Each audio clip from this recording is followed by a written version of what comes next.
श्री कृष्ण गोविंद हरे मुरारे, हे नाथ नारायण वासुदेव।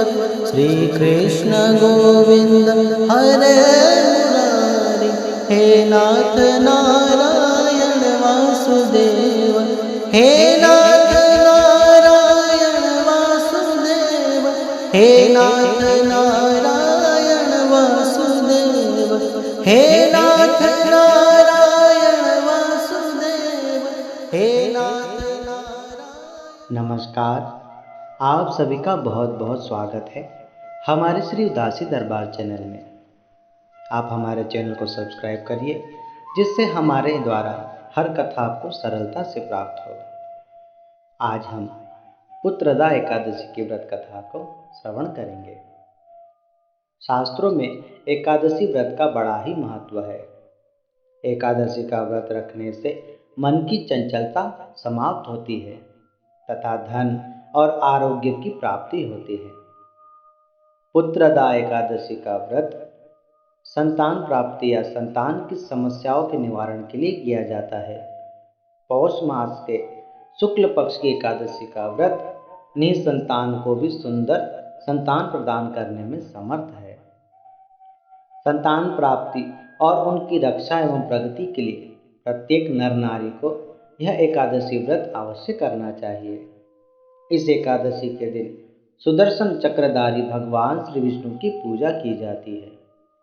भगवान श्री कृष्ण द्वारा अब तक कहे गए वृत्तांत को सुनने के बाद धर्मराज युधिष्ठिर ने आगे पूछा, हे गोविंद, आपने शुभ कारिणी सफला एकादशी का वर्णन किया, अब कृपा करके बतलाइए कि पौष मास की शुक्ल पक्ष की एकादशी का क्या नाम है और इसके व्रत की क्या विधि है और कौन से देवता की पूजा की जाती है। भगवान श्री कृष्ण ने कहा, हे राजन, इस एकादशी का नाम पुत्रदा एकादशी है। इस एकादशी में भी भगवान नारायण की ही पूजा की जाती है। इस चर और अचर संसार में पुत्रदा एकादशी के व्रत के समान कोई और दूसरा व्रत नहीं है। इसके पुण्य से मनुष्य तेजस्वी, विद्वान और लक्ष्मीवान होता है। इसकी मैं एक कथा तुम्हें सुनाता हूँ, तुम ध्यान पूर्वक सुनो।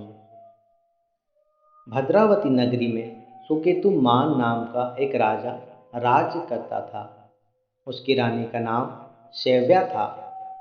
कहीं कहीं पर रानी का नाम चंपा भी कहा गया है। राजा और रानी को कोई संतान नहीं थी। वे दोनों संतानहीन होने के कारण सदैव चिंतित और दुखी रहा करते थे। पुत्रहीन राजा के द्वारा दिया हुआ जलदान या पिंडदान उनके पितर रो रो कर ग्रहण करते थे और सोचा करते थे कि राजा के बाद और कोई ऐसा दिखाई नहीं देता जो हम लोगों का तर्पण करेगा, जो हमें पिंडदान अथवा जलदान करेगा। यह सोच सोचकर उनके पितर सदा दुखी रहते थे कि हमें जलदान और पिंडदान कौन करेगा। राजा पुत्र न होने के कारण हर समय दुखी रहता था। उससे बंधु बांधव, धन, हाथी, घोड़े, राज्य तथा वैभव आदि सभी अर्थहीन प्रतीत होते थे। राजा सदैव यही विचार करता रहता कि मेरे मरने के बाद मेरा पिंडदान कौन करेगा। अभी तो मैं जीवित हूँ और अपने पितरों का पिंडदान कर रहा हूँ, परंतु मेरे मरने के बाद कौन करेगा। बिना पुत्र के पितरों और देवताओं का ऋण कैसे चुकाऊंगा। जिस घर में पुत्र न हो उसमें सदैव अंधेरा रहता है। इसलिए मुझे पुत्र संतान की प्राप्ति के लिए कुछ न कुछ उपाय अवश्य करना चाहिए। जिस मनुष्य ने संतान का मुख देखा है वह धन्य है। उसे इस लोक में यश और परलोक में परम शांति प्राप्त होती है, अर्थात उसके दोनों लोक संवर जाते हैं। राजा इसी प्रकार दिन रात सोचा करता और चिंतित रहता। राजा ने दुखी होकर अपने शरीर को त्याग देने का भी विचार किया, परंतु आत्मघात को भयंकर पाप समझकर उसने ऐसा नहीं किया। एक दिन इसी चिंता में राजा अपने घोड़े पर चढ़कर वन की ओर चल गया और वन में जाकर पक्षियों व वृक्षों को देखने लगा। उसने देखा कि वन में मृग, व्याघ्र, सूअर, सिंह, बंदर आदि अपने बच्चों के साथ भ्रमण कर रहे हैं। हाथी अपने बच्चों और हथनियों के साथ घूम रहे हैं। वन में कहीं गीदड़ अपने कर्कश स्वर में बोल रहे हैं, कहीं उल्लू चीख रहे हैं। वन के इन दृश्यों को देखकर राजा को अपने पुत्रहीन होने का दुख और अधिक पीड़ा देने लगा। इसी उदासी और सोच विचार में दोपहर हो गई। वह विचार करने लगा कि मैंने कई यज्ञ किए, ब्राह्मणों को सुंदर भोजन दान तथा अनंत दान देकर तृप्त किया, फिर भी यह दुख मुझे क्यों प्राप्त हुआ है। प्यास के मारे अत्यंत दुखी राजा पानी की तलाश में इधर उधर भटकने लगा। थोड़ी दूर पर राजा ने एक सुंदर सरोवर देखा। उस सरोवर में कमल खिल रहे थे तथा सारस, हंस आदि पक्षी उसमें विहार कर रहे थे। सरोवर के किनारे चारों तरफ मुनियों के आश्रम थे। सरोवर के तट पर बहुत से ऋषि मुनि वेद पाठ कर रहे थे। उन्हें देखकर राजा को बड़ा हर्ष हुआ। उस समय राजा के दाहिने अंग फड़कने लगे। राजा शुभ शकुन की सूचना समझकर घोड़े से उतरकर सभी ऋषि मुनियों को बारंबार दंडवत प्रणाम कर सामने बैठ गया। राजा को देखकर मुनियों ने कहा, हे राजन, हम तुमसे अत्यंत प्रसन्न हैं। तुम इस जगह पर कैसे आए हो, सो कहो हमसे। इस पर राजा ने मुनियों को अपना परिचय दिया और अपनी व्यथा कही, अपने दुख उन मुनियों के सामने प्रकट किए। फिर राजा ने उन ऋषि मुनियों से पूछा कि आप लोग कौन हैं और आपके नाम क्या है तथा आप लोग किस लिए यहाँ पर एकत्रित हुए हैं, कृपा करके मुझे बतलाइए।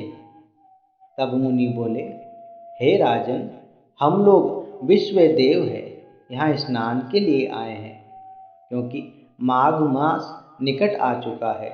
आज से 5वें दिन माघ मास का स्नान प्रारंभ हो जाएगा और आज पुत्रदा नाम की एकादशी है।